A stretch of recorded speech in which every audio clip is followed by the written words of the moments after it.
আসসালামু আলাইকুম আরহামতুল্লাহি আবরাকাতুহু।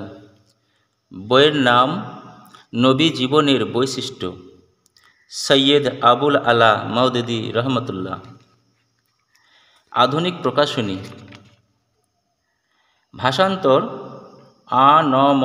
লুৎফর রহমান ফারুকী। বিসমিল্লাহির রহমানির রহিম। নবী জীবনের বৈশিষ্ট্য। জনাব ভাইস চ্যান্সেলর ও ছাত্রছাত্রী সংসদের সভাপতি, আমাকে আমন্ত্রণ করা হয়েছে আপনাদের এই সভায় রাসূলুল্লাহ সাল্লাল্লাহু আলাইহি সাল্লামের জীবনের উপর যৎ সামান্য আলোচনা করার জন্যে। এ বিষয়ে যুক্তির ধারা অনুসারে কিছু বলতে চাইলে সর্বপ্রথম আমাদের সামনে এই প্রশ্ন দাঁড়াবে, শুধু একজন নবীর জীবনের ইতিহাস আলোচনা হবে কেন? অন্য কারো জীবন নিয়ে কেন নয়? নবীদের মধ্যে কেবলমাত্র আমাদের নেতা হযরত মুহাম্মদ সাল্লাল্লাহু আলাইহি সাল্লাম এর জীবন যাপনেরই কথাই বা কেন? অন্য কোনো নবী বা ধর্মনেতার জীবন আলেখ্য কেন নয়?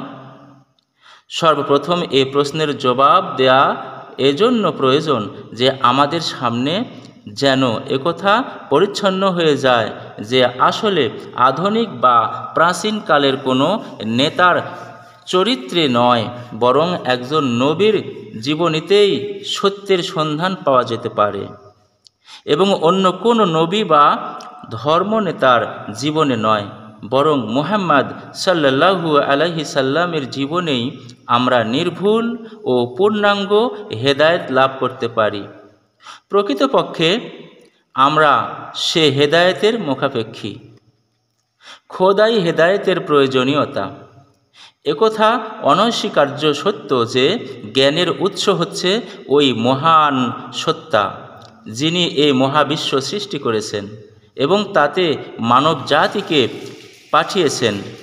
সেই মহাসত্তা ব্যতীত বিশ্বের নিগূঢ় তথ্য জানা এবং মানুষের প্রকৃতি বোঝা, এ সম্পর্কে সঠিক জ্ঞান লাভ করা কারো পক্ষে সম্ভব হতে পারে? স্রষ্টাই তার সৃষ্টির সাথে পূর্ণাঙ্গভাবে পরিচিত। সৃষ্টি যদি কোনো জ্ঞান লাভ করে তাহলে তাও স্রষ্টার দেয়া জ্ঞানেরই অংশমাত্র। তার নিজের কাছে এমন কোনো উৎস নেই যার মাধ্যমে সে নিগূঢ় তত্ত্ব বুঝতে সক্ষম হবে। এ সম্পর্কে দুটি বিষয়ের ব্যবধান জেনে নেওয়া চাই, যেন আলোচনাতে কেউ বিভ্রান্ত না হয়ে যায়। এক ধরনের বিষয় এমন আছে যা আমরা ইন্দ্রিয়ের সাহায্যে অনুভব করতে পারি এবং তা দিয়ে আয়ত্ত করা জ্ঞানের মাধ্যমে চিন্তা ভাবনা, যুক্তি, গবেষণা ও অভিজ্ঞতার সাহায্যে নতুন নতুন সিদ্ধান্তে উপনীত হতে পারি। এ ধরনের বিষয় জানতে হলে ওই মহান সত্তার পক্ষ থেকে সরাসরি কোনো শিক্ষার প্রয়োজন পড়ে না। বিষয়টি আপনার নিজের চিন্তা ভাবনা, আবিষ্কার, অনুসন্ধান ও গবেষণার আওতায়। এটা আপনার আয়ত্তে এজন্য রাখা হয়েছে যে যেন আপনি আপনার চারপাশে ছড়িয়ে থাকা বস্তুসমূহ খোঁজ করে বের করেন এবং এতে কর্মশক্তি অনুসন্ধান করেন ও এর অন্তর্নিহিত ক্ষমতা আবিষ্কার করেন এবং এ পথে অগ্রসর হতে থাকেন। এ কাজে ও আপনার স্রষ্টা আপনাকে একা ছেড়ে দেবেন না। তিনি অলক্ষ্যে থেকে অবিরত তার সৃষ্টি জগতের সাথে আপনাকে পরিচয় করতে থাকবেন। জ্ঞানের নতুন নতুন দুয়ার আপনার সামনে উন্মুক্ত করতে থাকবেন। কোনো কোনো সময় ইলহামের মাধ্যমে কোনো না কোনো ব্যক্তিকে এমন এমন বিষয় শিক্ষা দিয়ে থাকেন যাতে কোনো নতুন তথ্য আবিষ্কার বা কোনো নতুন পদ্ধতি উদ্ভাবন করা তার পক্ষে সহজ হয়। কিন্তু তবুও এটাও মানুষের জ্ঞানেরই আয়ত্তাধীন, যার জন্যে কোনো নবী অথবা কিতাব আসার প্রয়োজন নেই। এই গণ্ডির মধ্যে যা কিছু জানা প্রয়োজন তা অর্জন করার উপকরণ মানুষকে দিয়ে দেয়া হয়েছে। এ ধরনের বিষয়গুলো এমন যা আমাদের ইন্দ্রিয়ের আওতার বাহিরে, যা আমরা কিছুতেই অনুভব করতে পারি না, না ওজন করা যায় আর না পরিমাপ করা সম্ভব, না নিজেদের অর্জিত কোনো জ্ঞানের দ্বারা তা অনুভব করতে পারি। যদি কোনো দার্শনিক বা বৈজ্ঞানিক এ সম্পর্কে কোনো সিদ্ধান্তে উপনীত হন, তাও কেবল আন্দাজ অনুমানের উপর নির্ভর করেই সম্ভব, যাকে কোনো জ্ঞান বলা যেতে পারে না। এটাই সর্বশেষ সিদ্ধান্ত, যার সম্পর্কে শত সিদ্ধবাদকেও তারা নিজেরাই সঠিক বলতে পারছেন না যারা এই মতবাদ প্রচার করছেন। এবং যদি তারা নিজেরাই নিজেদের জ্ঞানের পরিধি বুঝতে পারেন, তাহলে তার উপর না নিজেরা প্রত্যয় স্থাপন করতে পারেন, না অন্যদেরকে প্রত্যয় স্থাপন করার জন্য বলতে পারেন। নবী আলাইসাল্লামদেরকে অনুসরণ করার প্রয়োজনীয়তা। এ সীমানায় জ্ঞানের আলো যদি পৌঁছে, তাহলে তা কেবল আল্লাহর নির্দেশ অনুসারেই পৌঁছাতে পারে, কারণ তিনি নিগূঢ় তত্ত্বের জ্ঞান রাখেন। যে সূত্রে আল্লাহ তাআলা মানুষকে এই জ্ঞান সরবরাহ করে থাকেন তা হচ্ছে ওহী বা প্রত্যাদেশ।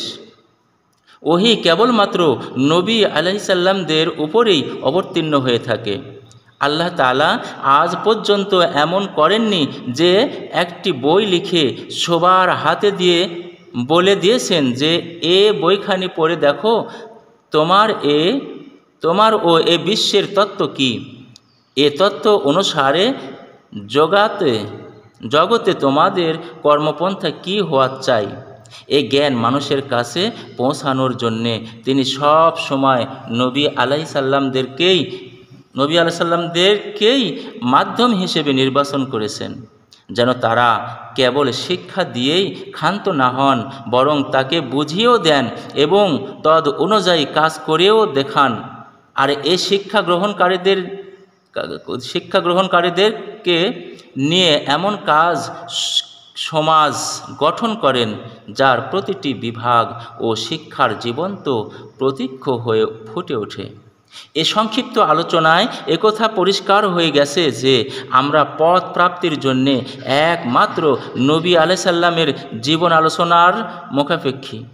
কোনো অনবী যদি নবীর অনুসারী না হয়, তাহলে সে কত বড় বিজ্ঞই হোক না কেন, সে যত বড় বিজ্ঞই হোক না কেন, সে আমাদের নেতা হতে পারে না, কারণ তার কাছে গৃঢ় তথ্যের জ্ঞান নেই।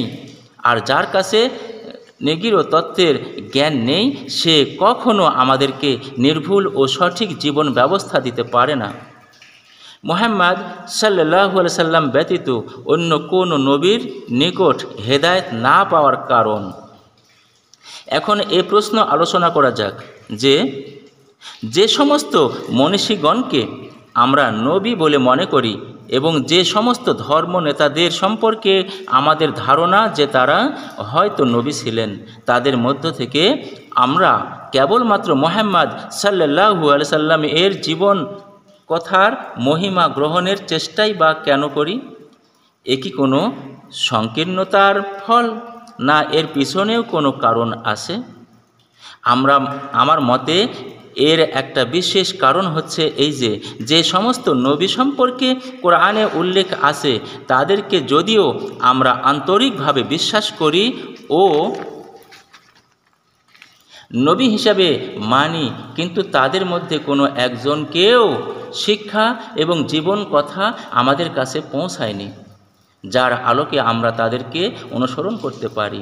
হজরত নূহ, হজরত ইব্রাহিম, হজরত ইসহাক, হজরত ইউনুস, হজরত মুসা ও হজরত ঈসা আলাইহিস সালাম সৎ সিদ্ধভাবেই নবী ছিলেন এবং আমরা তাদের সবার উপরে ঈমান রাখি, কিন্তু তাদের উপর অবতীর্ণ হওয়া কোনো গ্রন্থ আজ আর অবিকৃতভাবে সংরক্ষিত অবস্থায় বর্তমান নেই, যার থেকে আমরা পথ নির্দেশ পেতে পারি, এবং তাদের মধ্যে কোনো একজনের জীবন কোথাও নির্ভুলভাবে ও বিশ্বস্ত সূত্রে আমাদের কাছে পৌঁছেনি, যা আমরা আমাদের ব্যক্তিগত ও সামাজিক জীবনের বিভিন্ন বিভাগে নির্দেশক বাণী হিসেবে গ্রহণ করতে পারি।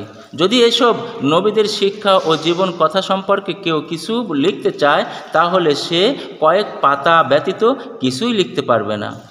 আর তাও সম্ভব হবে একমাত্র কোরআনের সাহায্যে, কারণ কোরআন ব্যতীত তাদের সম্পর্কে নির্ভেজাল তথ্য অন্য কোথাও নেই।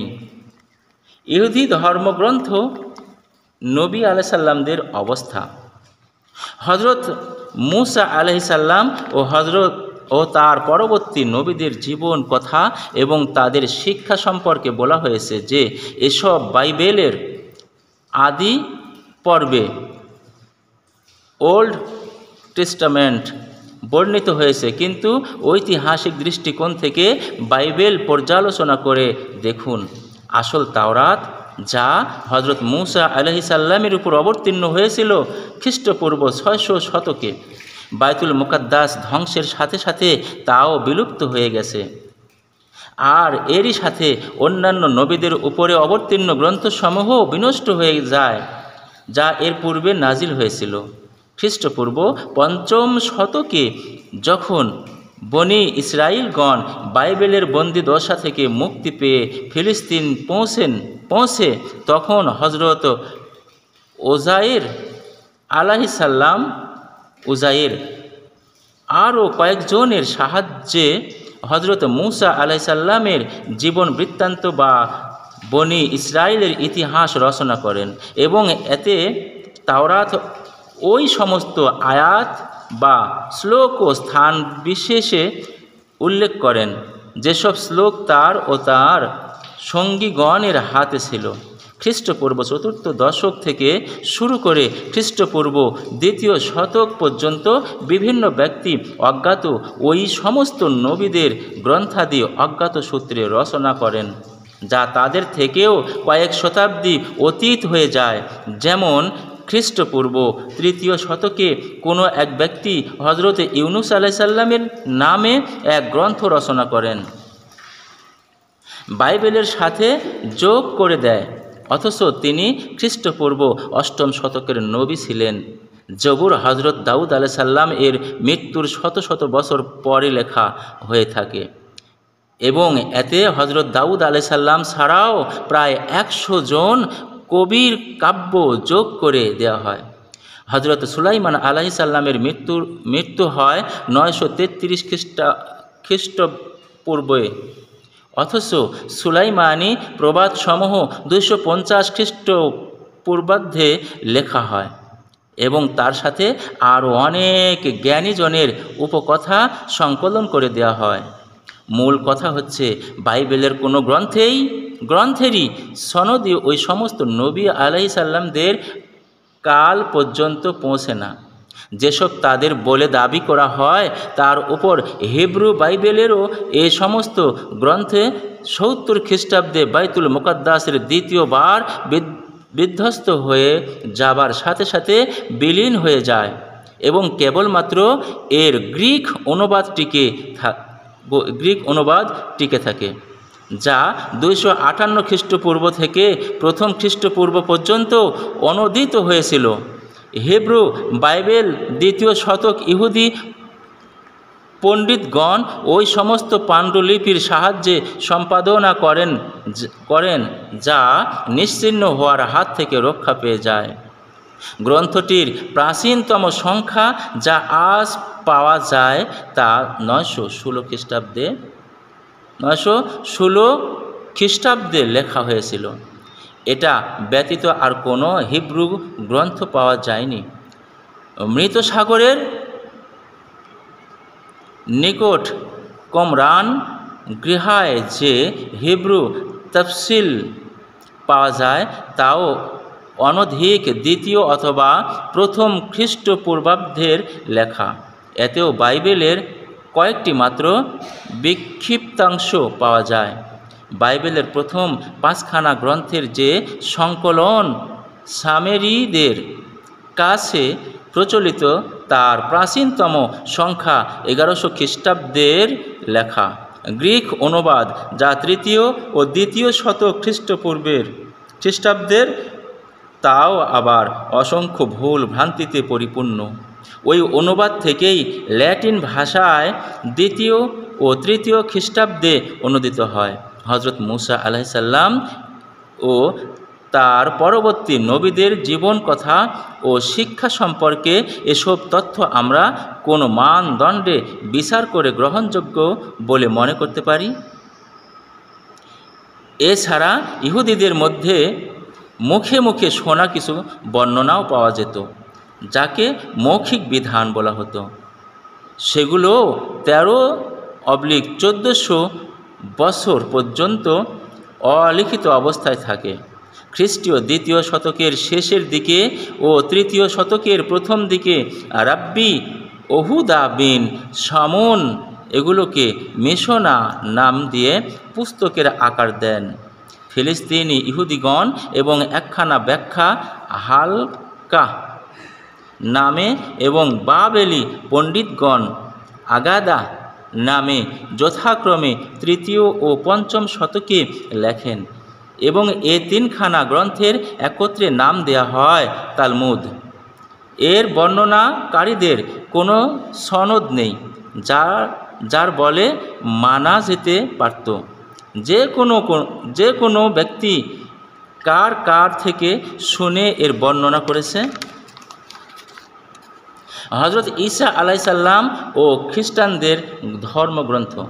হজরত ঈসা আলাইসাল্লামের জীবন আচরণ এবং শিক্ষার অবস্থাও একই রূপ।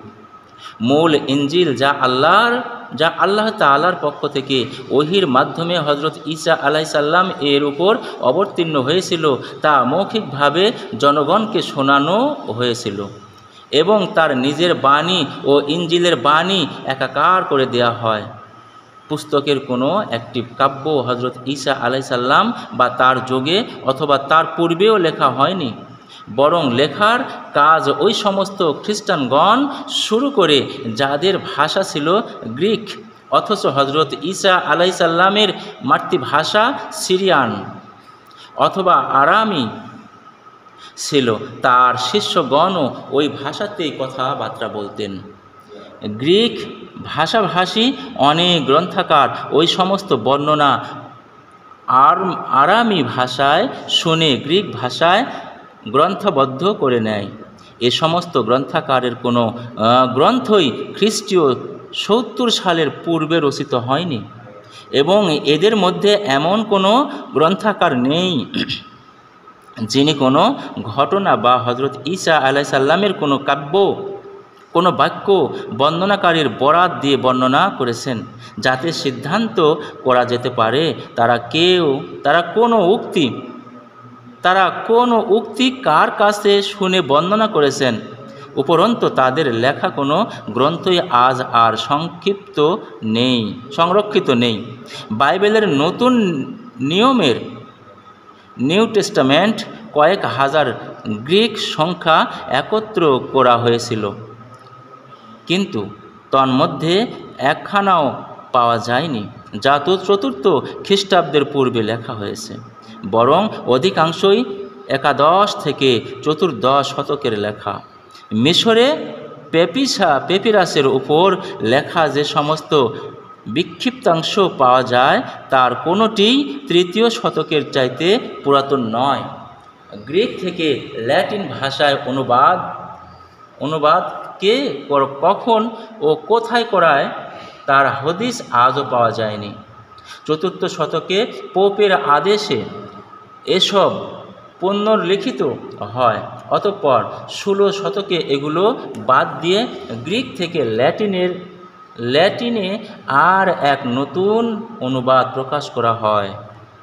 গ্রিক থেকে সিরিয়ান ভাষায় 4 ইঞ্জিলের অনুবাদ সম্ভবত 200 খ্রিস্টাব্দে করা হয়েছিল, কিন্তু এরও প্রাচীনতম সংখ্যা যা আজকাল পাওয়া যায় তা 4th শতকের লেখা এবং 5ম শতকের যে হস্তলিখিত পাণ্ডুলিপি আজকাল পাওয়া যায় সেটাও এর থেকে অনেকটা আলাদা। সিরিয়ান থেকে আরবিতে যে অনুবাদ করা হয়েছে তার কোনোটাই 8ম শতকের আগের না। এও এক আশ্চর্যের বিষয়, প্রায় 70খানা ইঞ্জিল লেখা হয়েছিল, অথচ তার মধ্যে তার মাত্র 4খানাকেই খ্রিস্টান ধর্ম নেতাগণ গ্রহণ করেছেন এবং বাকিগুলো করেছেন প্রত্যাখ্যান। জানি না এ গ্রহণ করার পিছনেই বা কী কারণ, আর বর্জন করাই বা কারণ কি? এসব তথ্যের উপর নির্ভর করে কি হজরত ঈসা আলাইহিসসালাম ও তার জীবন, মহিমা এবং শিক্ষাকে গ্রহণযোগ্য বলে মনে করা যেতে পারে? অন্যান্য ধর্মনেতাদের অবস্থা এর চাইতে কোনোভাবে আলাদা নয়। যেমন জরথস্ট, যার জন্মকালও আমাদের সঠিকভাবে জানা নেই। বড়জোর এতটুকু বলা যেতে পারে যে আলেকজান্ডারের ইরান বিজয়ের 250 বছর পূর্বে তার অস্তিত্ব বিদ্যমান ছিল, অর্থাৎ ঈসা আলাইহিসসালামের 550 বছর পূর্বে। তার গ্রন্থ আবেস্তা তার মূল ভাষায় আজ দুষ্প্রাপ্য এবং ওই ভাষাও আজ মৃত।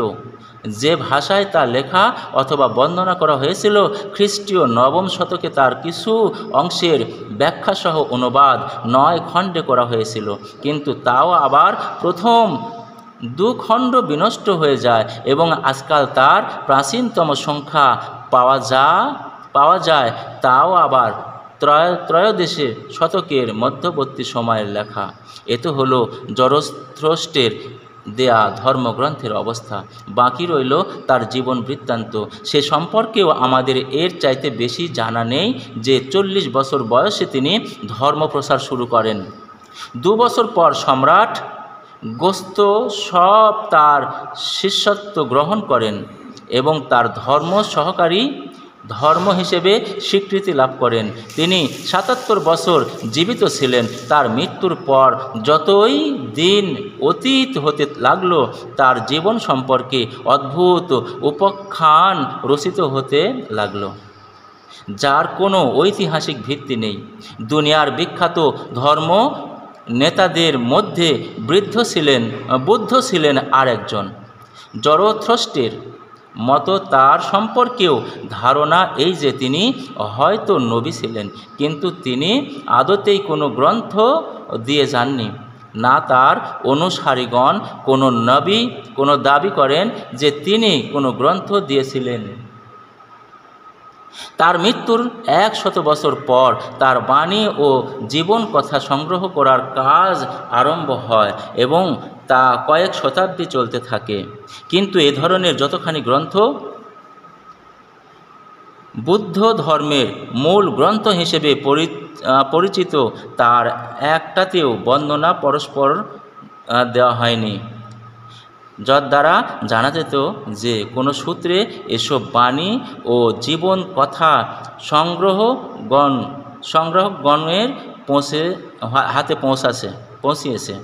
এই পর্যন্ত বোঝা গেল যে অন্যান্য নবী ও ধর্মীয় নেতাগণকে অনুসরণ করতে চাইলেও তাদের সম্পর্কে জানার এমন কোনো উপায় নেই যার দ্বারা তাদের শিক্ষা ও জীবন সম্পর্কে নিশ্চিত প্রত্যয়ের সাথে সঠিক পথের সন্ধান পেতে পারি। এরপর আমাদের সামনে এছাড়া আর কোনো উপায় বাকি থাকে না যে আমরা এমন একজন নবীর সন্ধান করি যিনি কোনো নির্ভরযোগ্য ও নির্ভেজাল গ্রন্থ রেখে যান এবং যার বিস্তারিত জীবন কথা, বাণী ও কর্ম বিশ্বস্ত সূত্রে আমাদের নিকট পৌঁছিয়েছে, যার দ্বারা আমরা পথ নির্দেশ পেতে পারি তা অনুসরণ করতে পারি।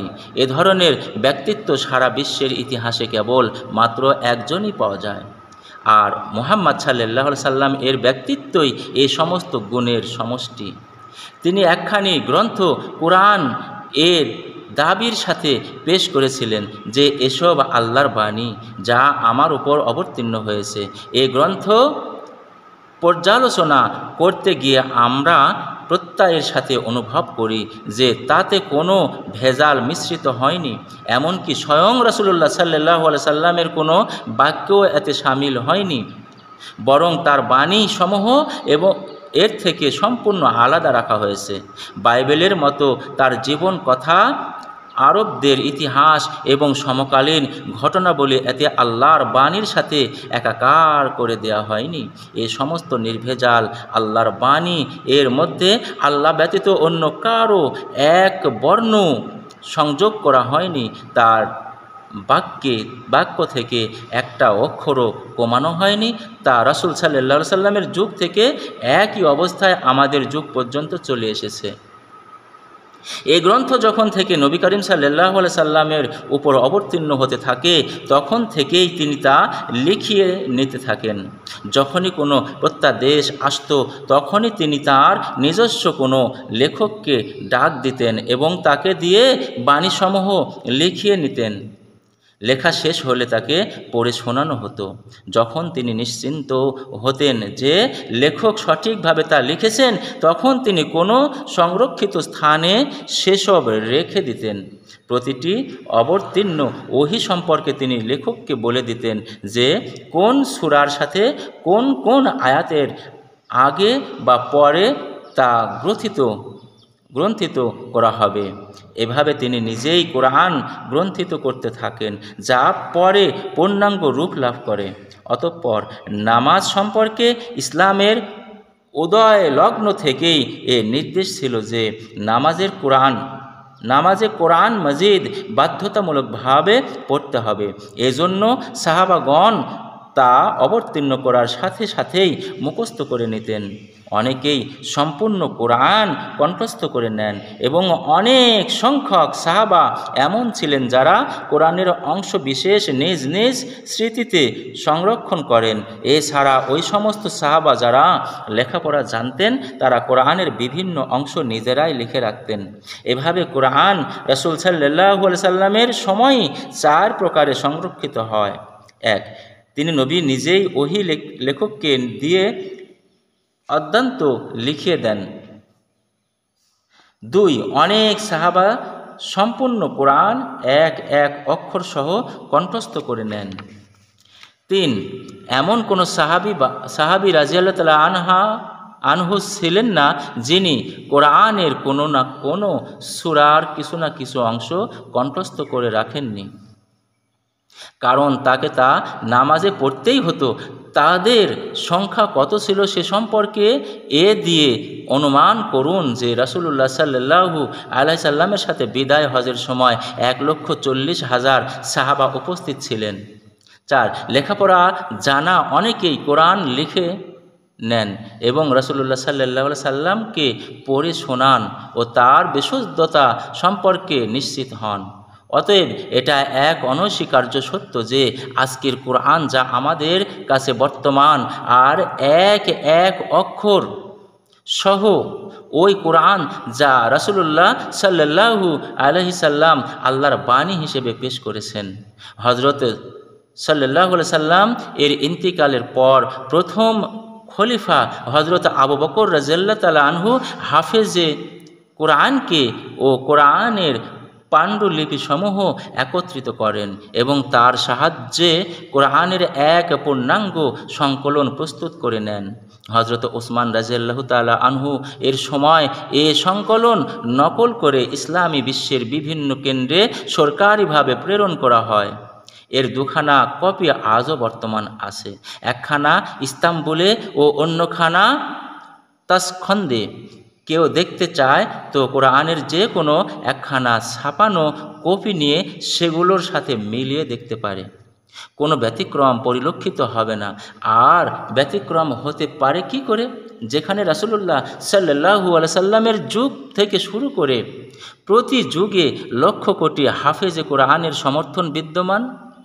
এক অক্ষরও যদি কেউ এদিক ওদিক করে তখন এ সমস্ত হাফিজগণ তার ভুল ধরিয়ে দেবেন। বিগত শতাব্দীর শেষের দিকে জার্মানির মিউনিখ বিশ্ববিদ্যালয়ের এক ইনস্টিটিউট মুসলিম বিশ্বের বিভিন্ন এলাকা থেকে সংগ্রহ করে প্রত্যেক যুগের লেখা কোরআন মাজিদের হস্তলিখিত ও মুদ্রিত ৪২,০০০ কপি সংগ্রহ করে। দীর্ঘ ৫০ বছর পর্যন্ত এসবের ওপর গবেষণা চালানো হয়।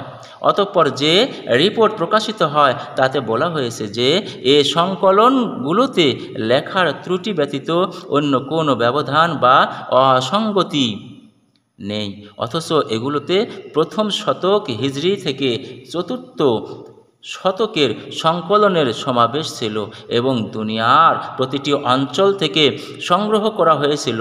দুঃখের বিষয়, দ্বিতীয় মহাযুদ্ধের সময় যখন জার্মানির উপর বোমা বর্ষণ করা হয় তখন ইনস্টিটিউট ধ্বংস হয়ে যায়, কিন্তু তার গবেষণার ফল দুনিয়া থেকে আজও মুছে যায়নি। আর একটি কথা কোরআন সম্পর্কে জেনে রাখুন যে যে ভাষায় কোরআন অবতীর্ণ হয়েছে তা আজও একটি জীবন্ত ভাষা। ইরাক থেকে মরক্কো পর্যন্ত প্রায় ১২ কোটি মানুষ আজও মাতৃভাষা হিসেবে এই ভাষা ব্যবহার করে থাকে। এর অনারব এবং অনারব বিশ্বেও লক্ষ লক্ষ মানুষ এ ভাষা অধ্যয়ন করে থাকে।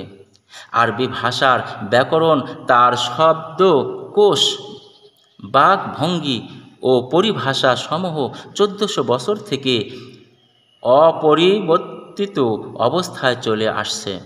আজও প্রত্যেক আরবি জানা ব্যক্তি কোরআন পড়ে ঠিক তেমনই বুঝে থাকেন যেমন বুঝেছেন ১৪০০ বছর পূর্বেকার একজন আরব।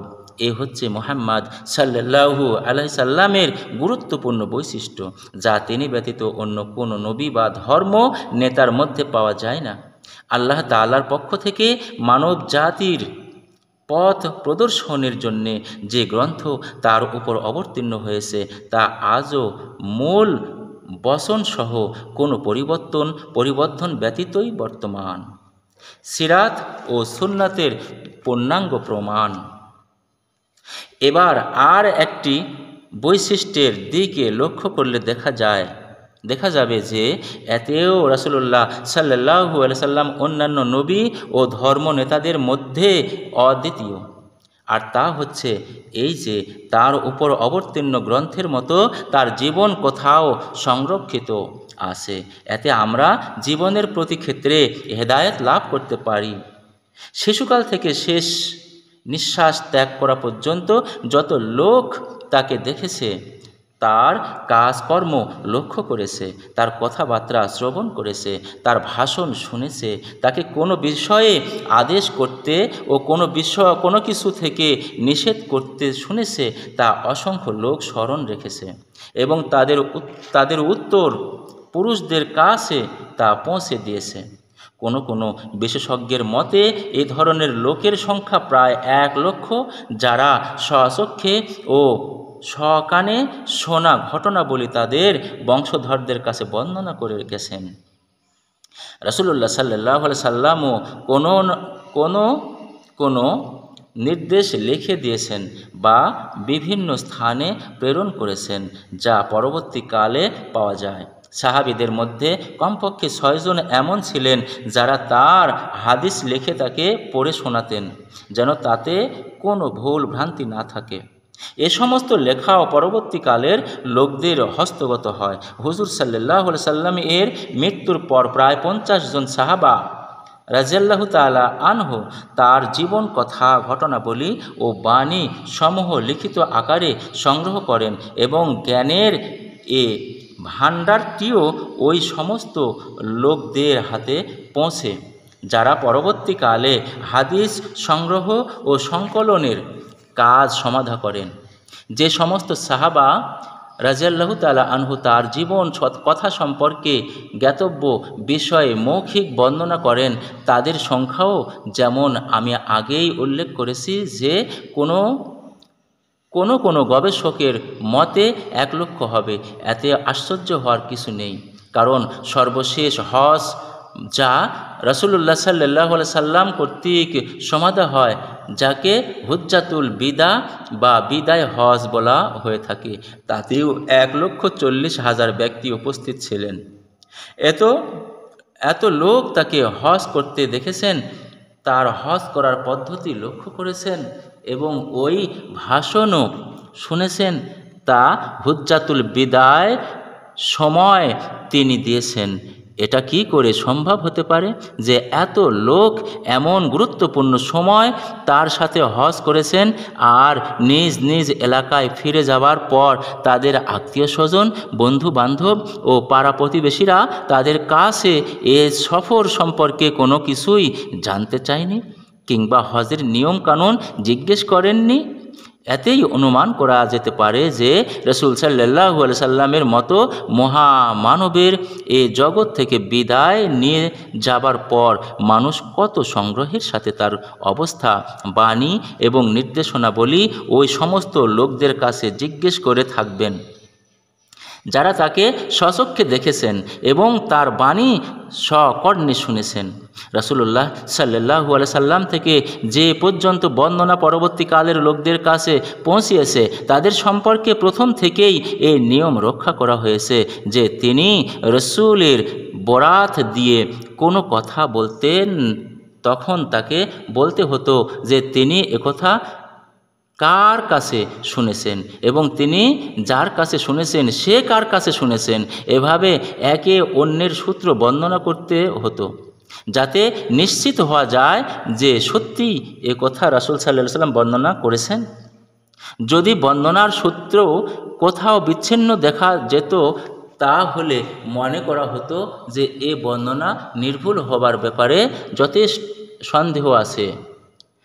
আর সূত্র যদিও রাসূল সাল্লাল্লাহু আলাইহি সাল্লাম পর্যন্ত অবিচ্ছিন্ন থাকে অথবা মাঝে কোনো বর্ণনাকারী নির্ভরযোগ্য নয়, তখন ওই বর্ণনাও গ্রহণ করা হতো না।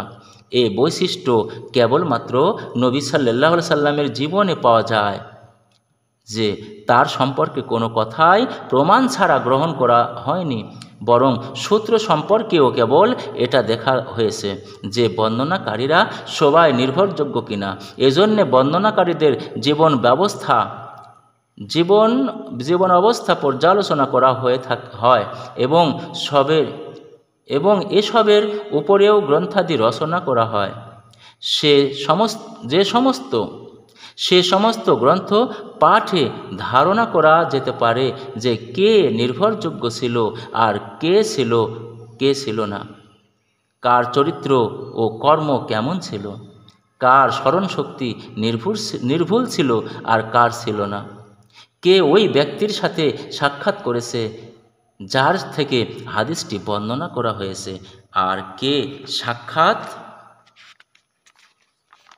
ছাড়াই তার নামে হাদিস বর্ণনা করে গেছে। এমন বিস্তারিতভাবে হাদিস বর্ণনাকারীদের সম্পর্কে তথ্য জমা করা হয়েছে যে তথ্যের সাহায্যে আজও আমরা একটি হাদিস যাচাই করে বলতে পারি যে এটি নির্ভরযোগ্য সূত্রে বর্ণনা করা হয়েছে আর এটি নির্ভরযোগ্য সূত্রে বর্ণনা করা হয়নি। মানবতার ইতিহাসে কি এমন কোনো ব্যক্তি আছেন যার জীবনী এমন নির্ভরযোগ্য সূত্রে বর্ণনা করা হয়েছে? এর কি কোনো তুলনা আছে যে একজনের জীবনের গবেষণার জন্যে ওই সমস্ত হাজার হাজার লোকের জীবনী সম্পর্কেও গ্রন্থাদি রচনা করা হয়েছে? যারা ওই এক ব্যক্তির জীবন কথা বর্ণনা করেছে, বর্তমান কালে ঈসাই ও ইহুদি আলেমগণ হাদিসের নির্ভুলতাকেও সংশয়িত করার জন্যে আদ্যেও পানি খেয়ে লেগে গেছে। এর আসল কারণ এ হিংসায় যে তাদের ধর্মের নেতাদের জীবনের কোনো তথ্য নেই। এ গাত্রদাহের কারণে তারা ইসলাম, কোরআন ও রাসূল সাল্লাল্লাহু আলাইহি সাল্লামের উপর সমালোচনার ব্যাপারেও জ্ঞান ও বিশ্বস্ততাকে মাসায় তুলে রাখে। হুজুরের জীবনের প্রতিটি দিকই জ্ঞাত। সিরাতে রসুলের কেবলমাত্র এটাই বৈশিষ্ট্য নয় যে তা অত্যন্ত বিশ্বস্ত সূত্রে আমাদের কাছে পৌঁছিয়েছে, বরং এটাও এক বিশেষ বৈশিষ্ট্য যে এতে তার জীবনের প্রতিটি খুঁটিনাটি বিষয়ের এত বিস্তারিত বর্ণনা বিদ্যমান যে ইতিহাসের অন্য কোনো ব্যক্তির জীবনে তা পাওয়া যায় না।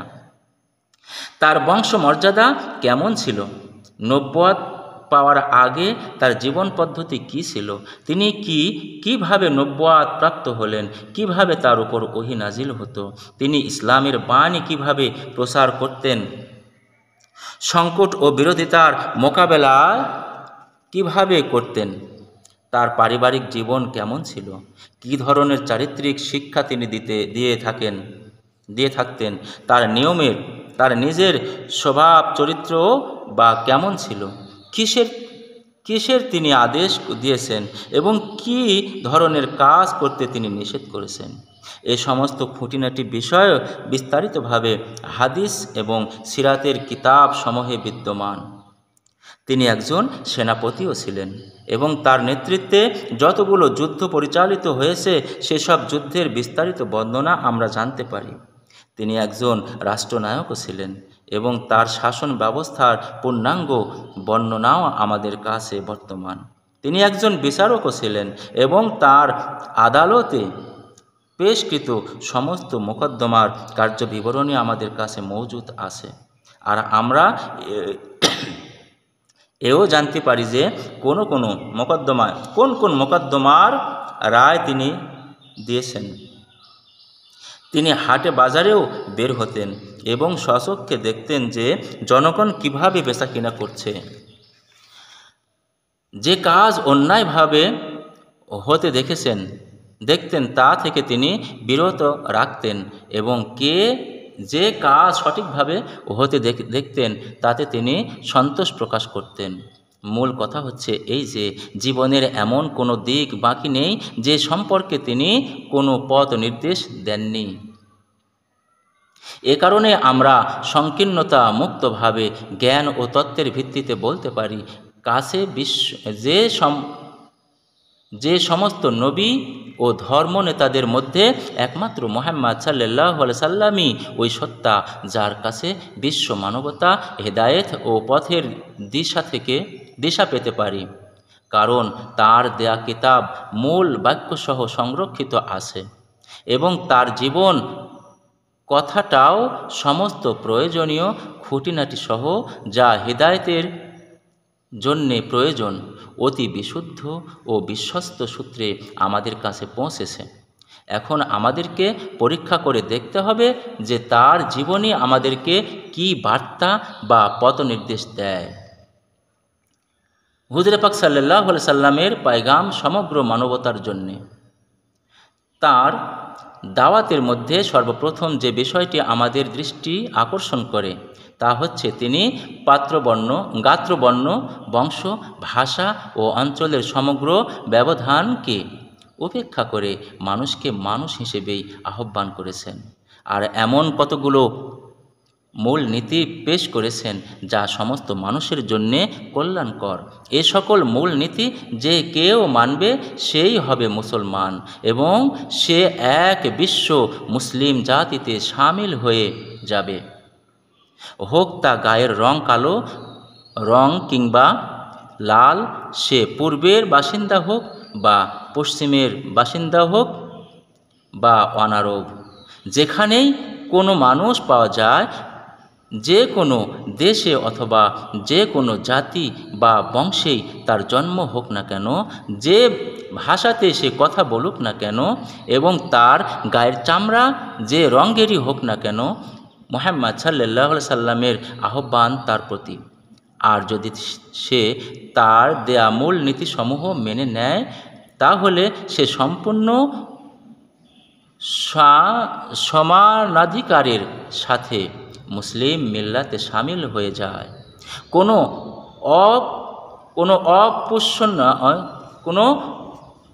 অস্পষ্ট শূন্যতা, উঁচু নিচু, কোনো বংশগত বা শ্রেণীগত ব্যবধান, কোনো ভাষা বা জাতিগত ব্যবধান অথবা ভৌগোলিক দূরত্ব, যার উপর বিশ্বাসের ঐক্য কায়েম হওয়ার পর একজনকেও অন্যজন থেকে আলাদা করে দেয়, এ উম্মতের মধ্যে তা পাওয়া যায় না।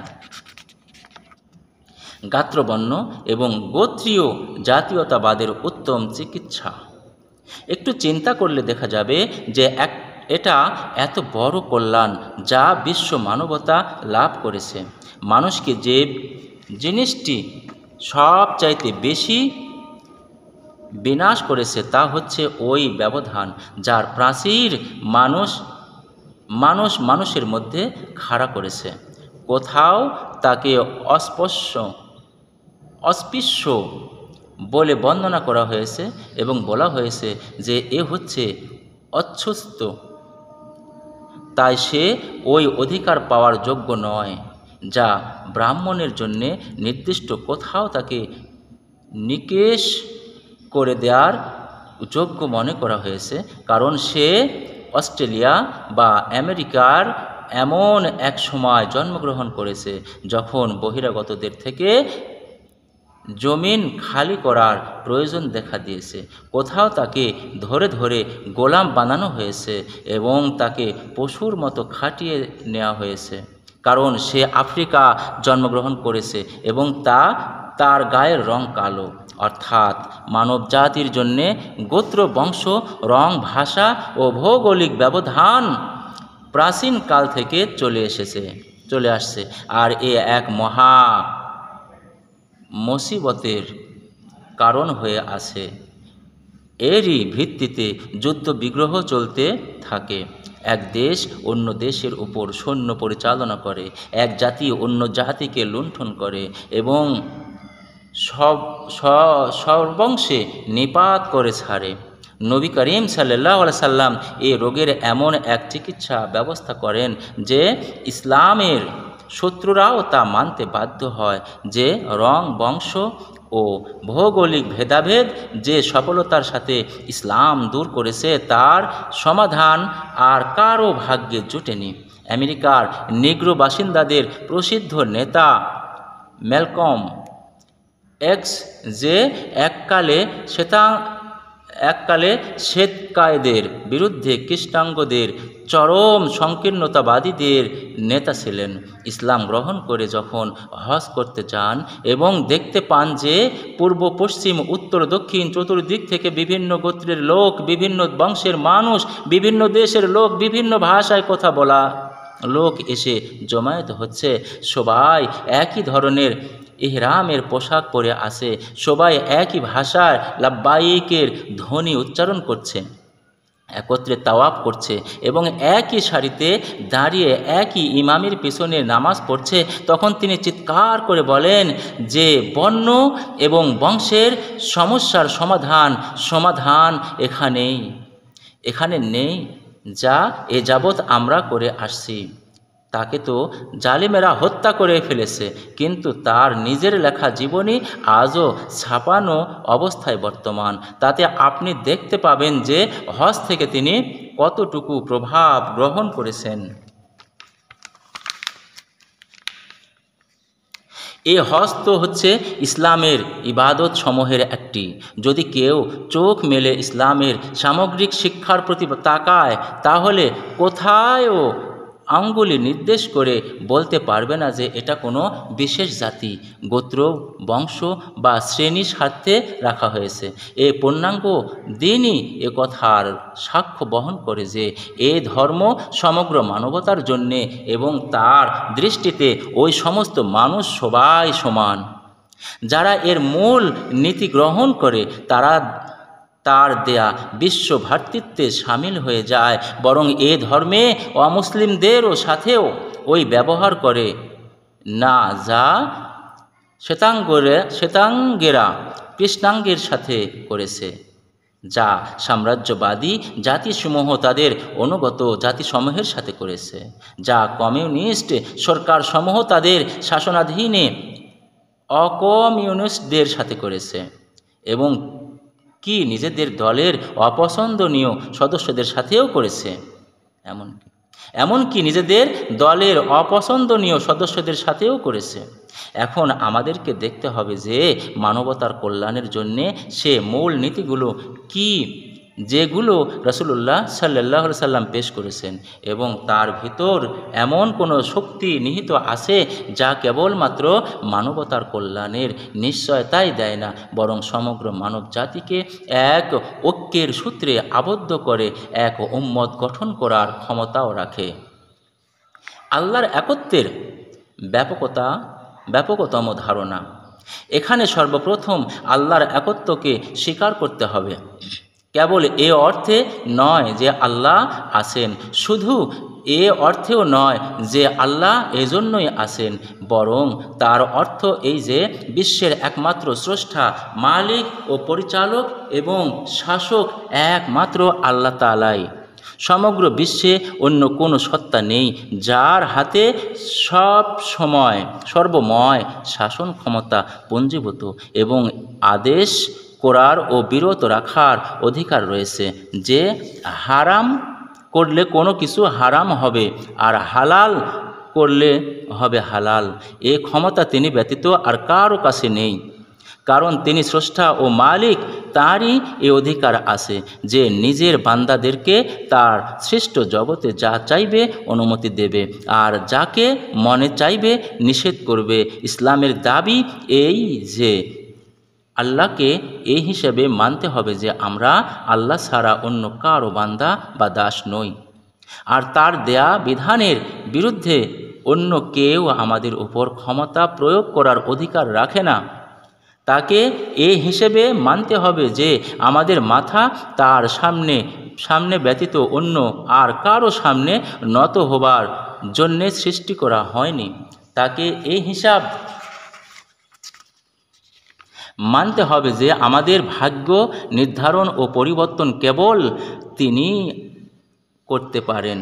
তাকে মানতে হবে এই হিসেবে যে আমাদের জীবন মরণ নিরঙ্কুশভাবে তাঁরই হাতে নিবদ্ধ। যখনই চাইবেন মৃত্যু দিতে পারেন আর যতদিন ইচ্ছা আমাদেরকে জীবিত রাখতে পারেন। তার পক্ষ থেকে যদি মৃত্যু আসে তাহলে জগতে কোনো শক্তি রক্ষা করার নেই, আর তিনি যদি জীবিত রাখেন তাহলে দুনিয়ায় কোনো শক্তি মারতে পারবে না। এই হলো ইসলামের আল্লাহ সম্পর্কে ধারণা। এই ধারণা অনুযায়ী জমিন থেকে আরম্ভ করে আকাশসমূহ পর্যন্ত সারা বিশ্ব আল্লাহর হুকুমের অধীন এবং মানুষ যে এ বিশ্ব বসবাস করে তারও কর্তব্য হচ্ছে যে সে যেন আল্লাহর অনুগত হয়ে বসবাস করে। যদি সে স্বেচ্ছাচারী হয়ে ওঠে অথবা আল্লাহ ব্যতীত অন্য কারও আনুগত্য করা শুরু করে, তখন তার জীবন পদ্ধতি সমগ্র বিশ্ব ব্যবস্থার পরিপন্থী হতে বাধ্য। অন্য কথায় এভাবে বুঝতে হবে যে সারা বিশ্ব আল্লাহর ইচ্ছাধীন চলছে। এ নিয়ম এমন এক স্বতঃসিদ্ধ ব্যাপার যা কেউ পরিবর্তন করার ক্ষমতা রাখে না। এখন আমরা যদি আল্লাহ ছাড়া অন্য কারো ইচ্ছাধীন চলতে থাকি তাহলে এর মানে এই দাঁড়াবে যে আমাদের জীবনের গাড়ি সমগ্র বিশ্বের বিপরীত দিকে চলতে থাকবে, আর এটা এমন এক অবিরত সংঘর্ষ যা আমাদের এই বিশ্ব ব্যবস্থার মধ্যে বিরাজ করবে। অন্য এক দৃষ্টিকোণ থেকেও দেখুন, এ ধারণা অনুসারে মানুষের জন্য সঠিক জীবন পদ্ধতি ওয়ে অফ লাইফ শুধুমাত্র এ হবে যে সে কেবল আল্লাহরই আনুগত্য করবে, কারণ সে সৃষ্টি এবং আল্লাহ তার স্রষ্টা। সৃষ্ট জীব হিসেবে তার স্বেচ্ছাচারী হওয়াও অন্যায় এবং নিজের স্রষ্টা ব্যতীত অন্য কারও দাসত্ব করাও ভুল। এ দু পন্থার মধ্যে সে যে কোনো পন্থাই গ্রহণ করুক না কেন তাতে বাস্তবতার সাথে সংঘাত হতে বাধ্য, আর বাস্তবতার সাথে সংঘাত বাঁধানোর ক্ষতি তাকেই উঠাতে হয় যে সংঘাত করে, এতে বাস্তবতার বিন্দু মাত্র ক্ষতি হয় না। আল্লাহর ইবাদতের প্রতি আহ্বান। রাসূলুল্লাহ সাল্লাল্লাহু আলাইহি সাল্লামের আহ্বান এই যে এর সংঘাত খতম করো। তোমাদের জীবন পদ্ধতি ও বিধি ব্যবস্থা ওই হওয়া চাই যা সারা বিশ্বের তোমরা নিজেরাই আইন অমান্যকারী হইও না, আর না অন্য কাউকেও এ অধিকার দাও যে সে আল্লাহর জমিনে আল্লাহর বান্দাদের উপর নিজের বিধান চালায়। সত্য ও সঠিক বিধান কেবল মাত্র আল্লাহর বিধান, আর বাকি সবই হচ্ছে বাতিল। রাসূলুল্লাহ সাল্লাল্লাহু আলাইহি সাল্লামের আনুগত্যের আহ্বান। এতে আমাদের সামনে রাসূল সাল্লাল্লাহু আলাইহি সাল্লামের এর দাওয়াতের আর এক বৈশিষ্ট্য ফুটে ওঠে, তা হচ্ছে তার দ্ব্যর্থহীন ঘোষণা যে আমি আল্লাহর নবী এবং মানব জাতির জন্য তিনি তার বিধান আমার মাধ্যমেই পাঠিয়েছেন। আমি নিজেও সে বিধান মেনে চলতে বাধ্য। স্বয়ং আমি নিজেও সে বিধান পরিবর্তন করার অধিকারই রাখি না। এ কোরআনই সে বিধান যা আমার উপর আল্লাহর আদেশ ও নিষেধের ভিত্তিতে জারি করা হয়েছে, এবং আমার সুন্নাতও সে বিধান যা আল্লাহর আদেশ ও নিষেধের ভিত্তিতে জারি করা হয়েছে। এই বিধানের সামনে আনুগত্যের মস্তক অবনতকারী সর্বপ্রথম আমি নিজে। অতঃপর সব মানুষকে আহ্বান করছি যে অন্য সব বিধানের অনুসরণ ছেড়ে দিয়ে এই বিধান অনুসারে চলো। আল্লাহর পর আনুগত্যের হকদার আল্লাহর রসুল সাল্লাল্লাহু আলাইহি সাল্লাম। কেউ যেন এই সন্দেহের বশবর্তী না হয় যে স্বয়ং রাসূলুল্লাহ সাল্লাল্লাহু আলাইহি সাল্লাম তার নিজের সুন্নাতের আনুগত্য ও অনুসরণ কি করে করতে পারে, যা তার নিজেরই বাণী ও কর্ম। এর রহস্য এই যে কোরআন যেমন আল্লাহর পক্ষ থেকে অবতীর্ণ হয়েছে, ঠিক তেমনি রাসূল হিসেবে তিনি যে সমস্ত আদেশ নিষেধ দিতেন, অথবা যে সমস্ত কাজ থেকে মানুষকে বিরত রাখতেন, অথবা যে নিয়ম তিনি নির্দিষ্ট করে দিতেন, সেটাও আল্লাহর পক্ষ থেকেই নিষ্পন্ন হতো। একেই বলা হয় সুন্নতে রসুল, এবং তার অনুসরণ তিনি নিজেও ঠিক সেভাবেই করতেন যেভাবে করা সমস্ত ঈমানদারদের জন্য কর্তব্য ছিল। এ কথাটি ওই সময় পরিষ্কার হয়ে যেত যখন বিভিন্ন উপলক্ষে সাহাবায়ে কেরামগণ রাসূলুল্লাহ সাল্লাল্লাহু আলাইহি সাল্লামকে জিজ্ঞেস করতেন যে, হে রাসূলুল্লাহ সাল্লাল্লাহু আলাইহি সাল্লাম, আপনি কি একথা আল্লাহর আদেশ অনুযায়ী বলতেন, না এসব আপনার নিজের রায়? তিনি যদি জবাবে বলতেন যে এ ব্যাপারটি আমার ব্যক্তিগত মত, আল্লাহর আদেশ নয়, তখন এ ধরনের কাজে সাহাবাগণ হুজুরের রায়ের সাথে দ্বিমত পোষণ করতেন, এবং কেউ কেউ নিজ নিজ অভিমত ব্যক্ত করতেন, আর তিনিও তার রায় পরিবর্তন করে তাদের প্রস্তাব সমর্থন করতেন। এভাবে ওই সময়ও একথা পরিষ্কার হয়ে যেত কখন তিনি কোন কাজ করার আগে সাহাবা রাদিয়াল্লাহু তাআলা আনহুদের কাছে পরামর্শ চাইতেন।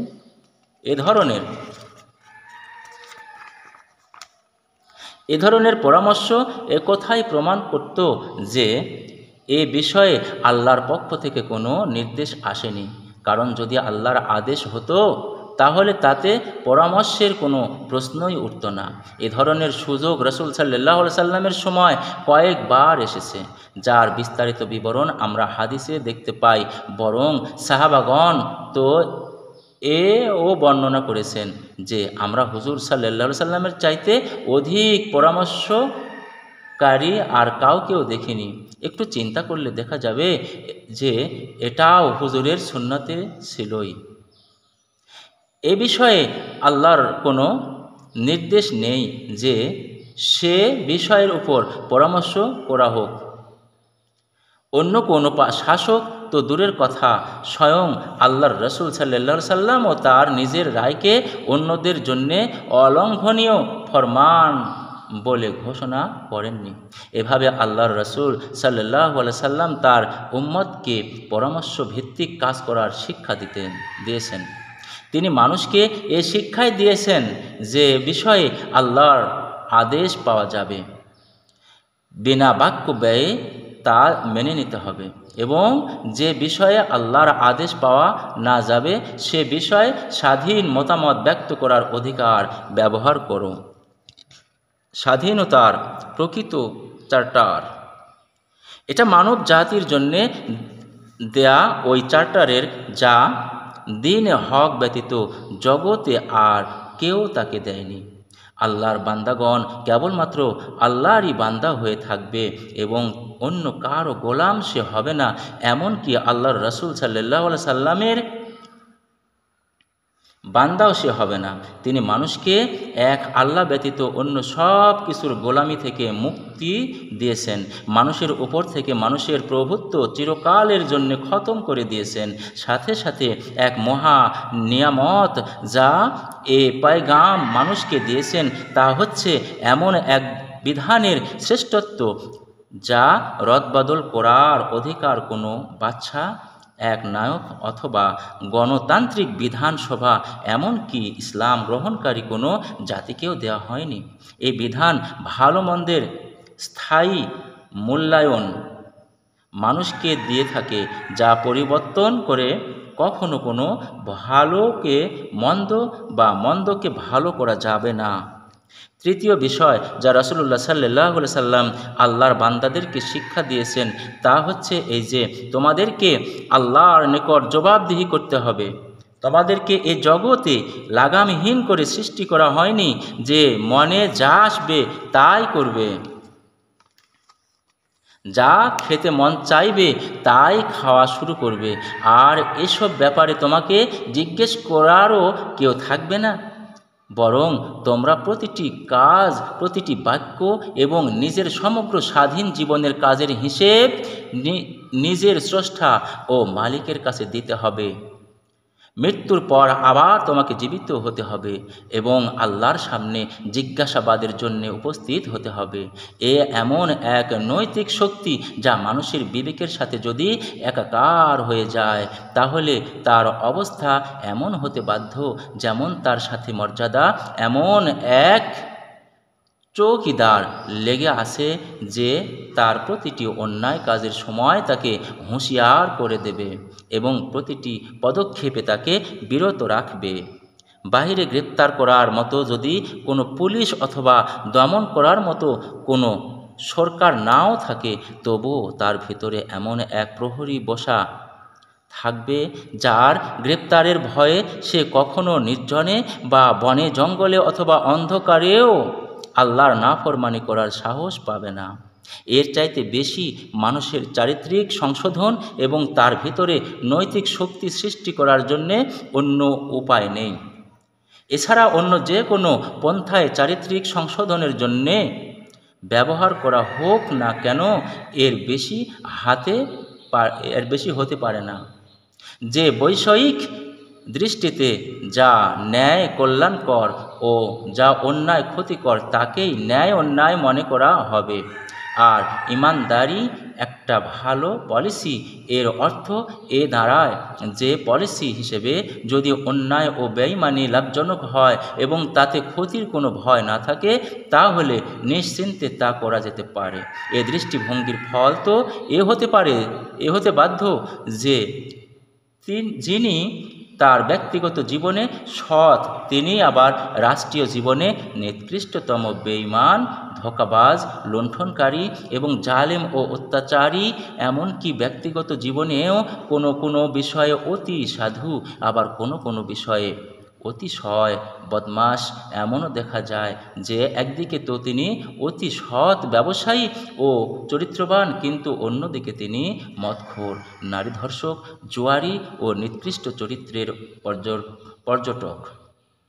এরা বলে যে মানুষের সামাজিক ও ব্যক্তিগত জীবন আলাদা।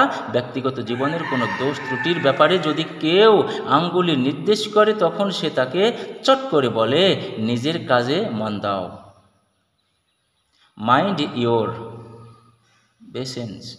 এর সম্পূর্ণ বিপরীত পরকালের প্রতি ঈমান বা প্রত্যয় ধারণা, যাতে বলা হয়েছে যে অন্যায় যে কোনো অবস্থায় হোক না কেন তা অন্যায়, বৈষয়িক দৃষ্টিতে তা লাভজনক হোক অথবা ক্ষতিকর।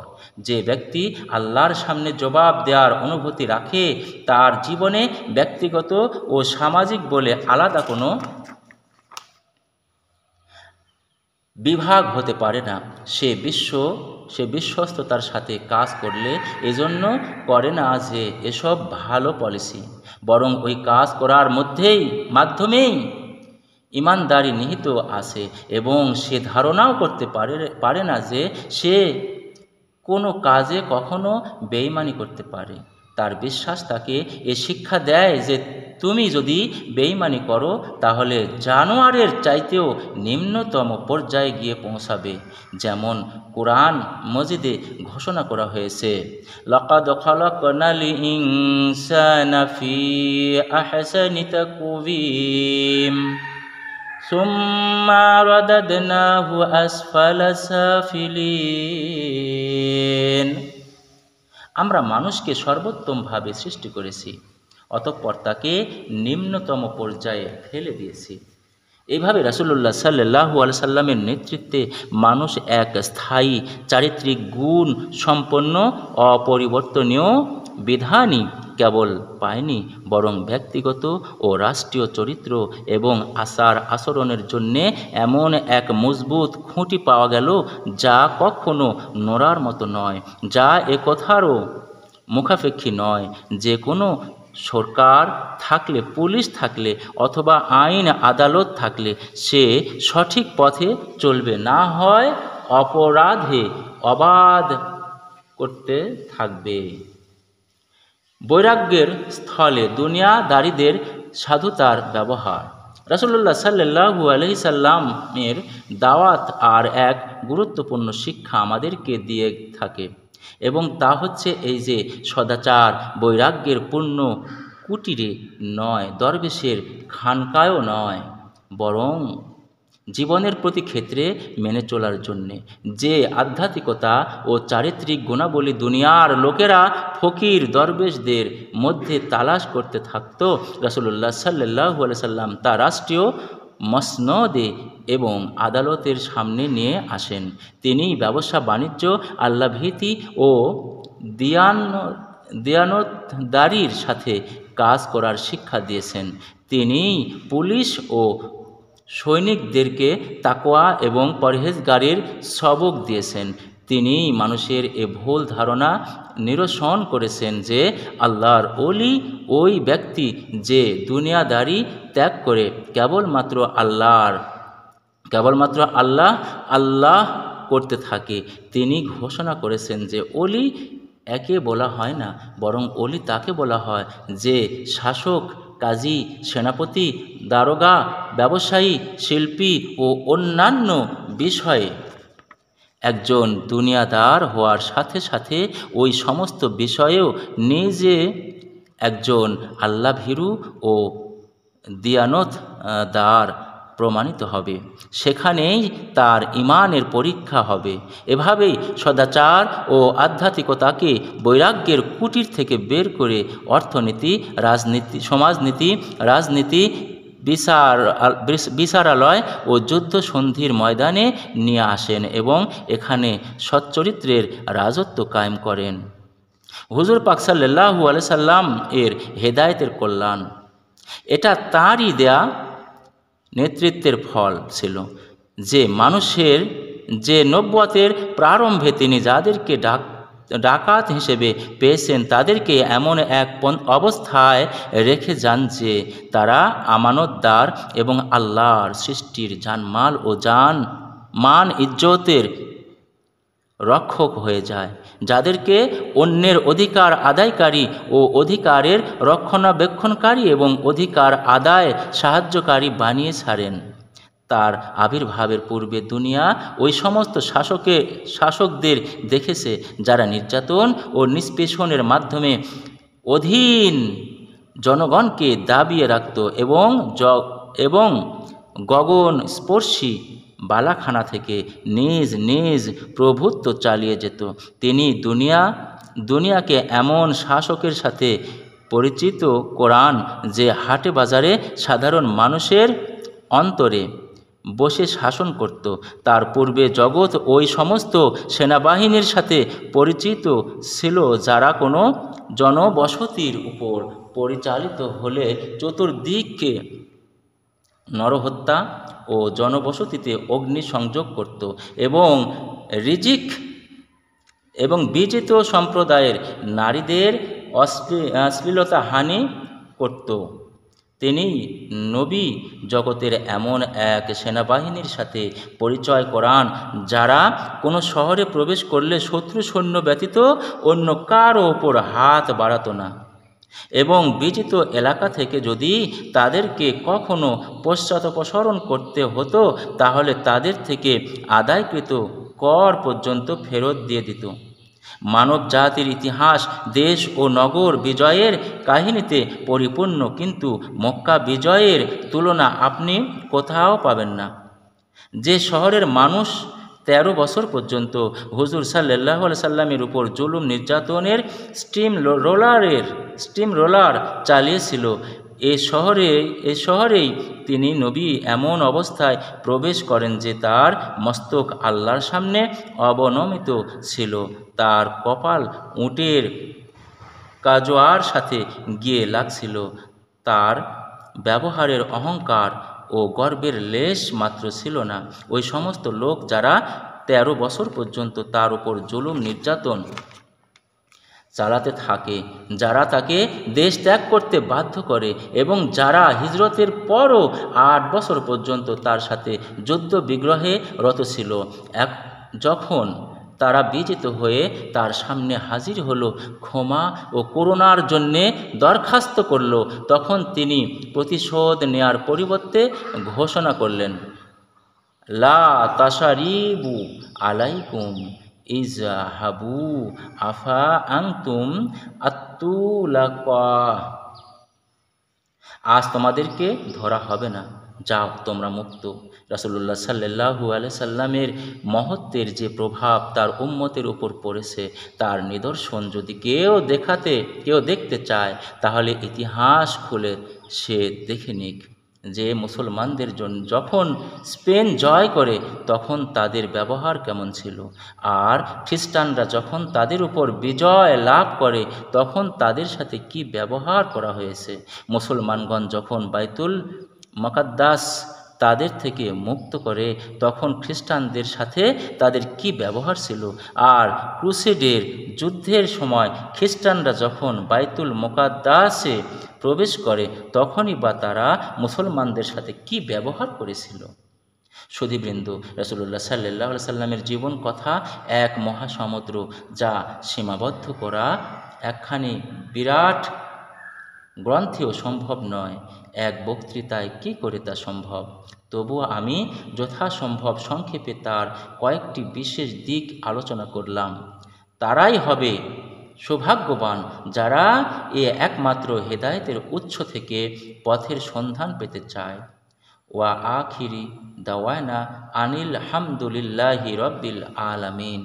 বইটি সমাপ্ত করা হলো। প্রিয় ভাইয়েরা, তেলাওয়াতের মধ্যে কোনো ত্রুটি বিচ্যুতি হলে আমাকে নিজ গুণে ক্ষমা করে দেবেন, কারণ আমি সামান্য নগণ্য একজন ব্যক্তি।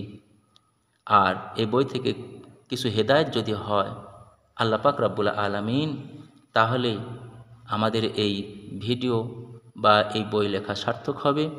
মরহুম সৈয়দ আবুল আলা মওদুদী রাহিমাহুল্লাহ এই কিতাবখানি আপনারা নিজেও পড়ুন, বুঝুন এবং আমল করার চেষ্টা করুন। বন্ধুদের মাঝে এটা শেয়ার করে জানিয়ে দিন।